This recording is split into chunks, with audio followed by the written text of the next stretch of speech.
Today we're going to look at how you can preview text in real time, as well as images. This can be useful for things like blog posts, particularly. It does take a plugin, some CSS, and a bit of connecting different elements, so stick around if you'd like to figure out how to do this.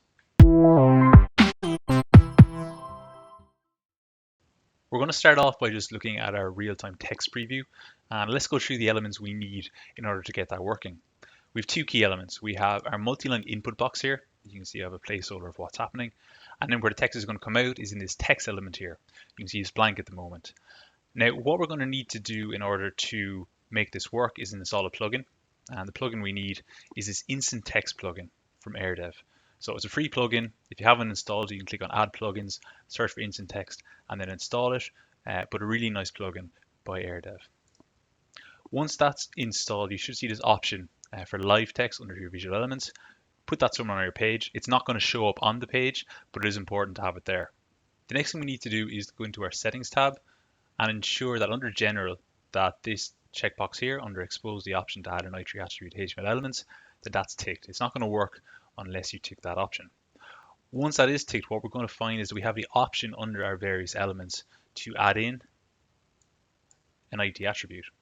So I'm going to choose my input box because what's going to happen is this live text element is going to take what's in the input box and it's then going to feed it through the text output later on. But to start off, we need to give this multi-line input an element ID, or an ID attribute, I should say. So let's just call this test. And once we have that in, we can copy it. We can go back to our live text element and we can paste in test to the element ID. So that means this is going to be connected to the multi-line input. We then go to our text element, and what we're going to do is we're going to insert dynamic data. And we're going to insert live text A's value. Then if we go to our preview, what we're going to see is that whatever we type in our multi-line input, it's going to be fed through the live text element, which as you can see is not visible, and it's then going to show up in our text output. So you can see their test is coming through, and it comes through nice and live in real time. Now that we have text working, we're going to move on to how you can see pictures in real time. It's a bit trickier because what we really need to do is we need to append an image's value to the end of our text here. But that's not so easy because the kind of automatic thing you think of is, pick a file uploader and then go into your workflows.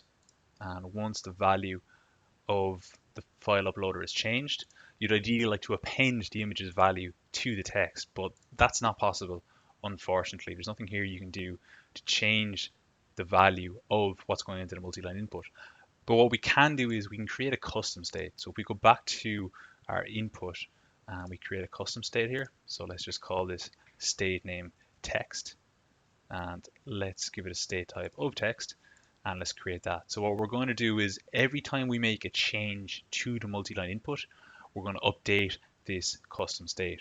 So again, if we go back to our workflow, and we go to elements and an input's value is changed. This time we're going to pick input and we are going to set the state of what we've just created to that value. So again, the element again is going to be input and custom state is going to be text and the value is going to be this multi-line input's value.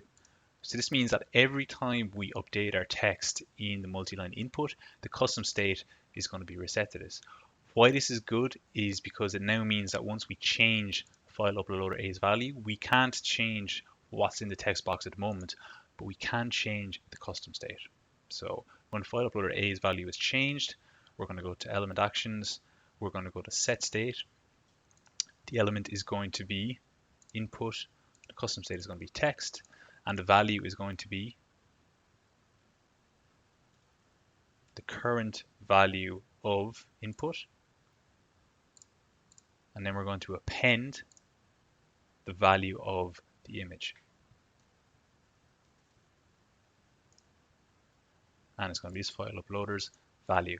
So now whenever we click on file uploader and upload an image, we're going to change the value of the custom state here to be whatever is in the text box at the moment and then add on an image to the end of it.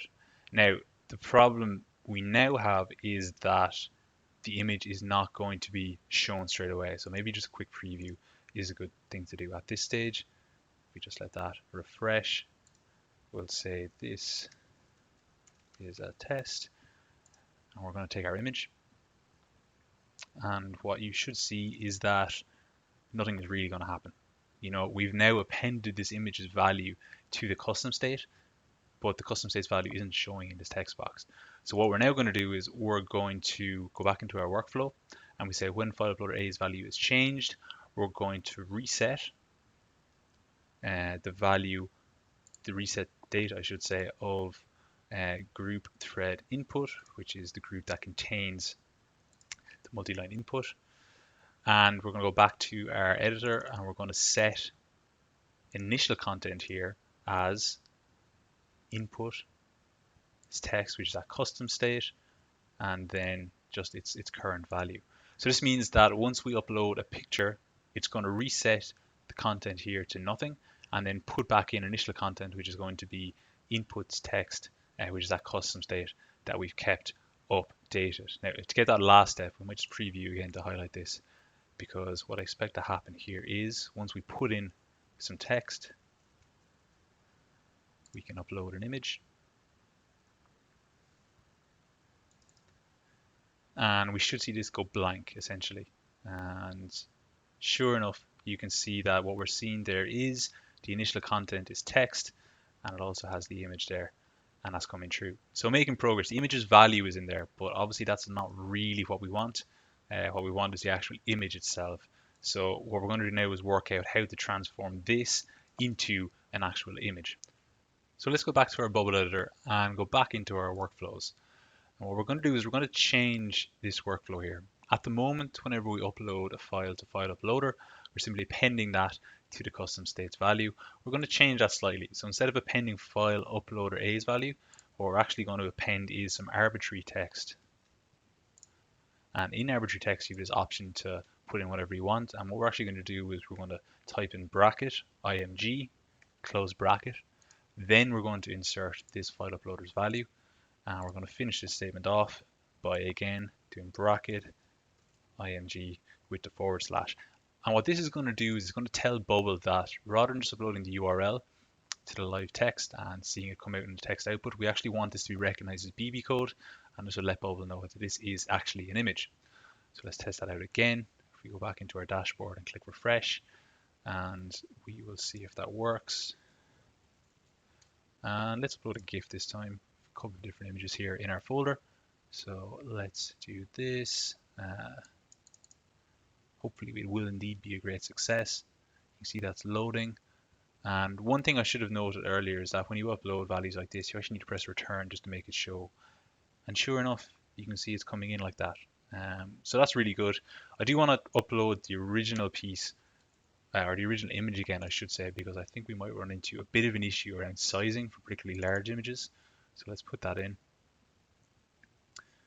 And once again, we're just going to press return. And yeah, this is what I was kind of afraid of. So you can see that the image here is just much too big for the container. Because we don't get to set the custom dimensions ourselves, this can be an issue. But what we can do to solve that is just use a small bit of CSS to ensure that that's not an issue.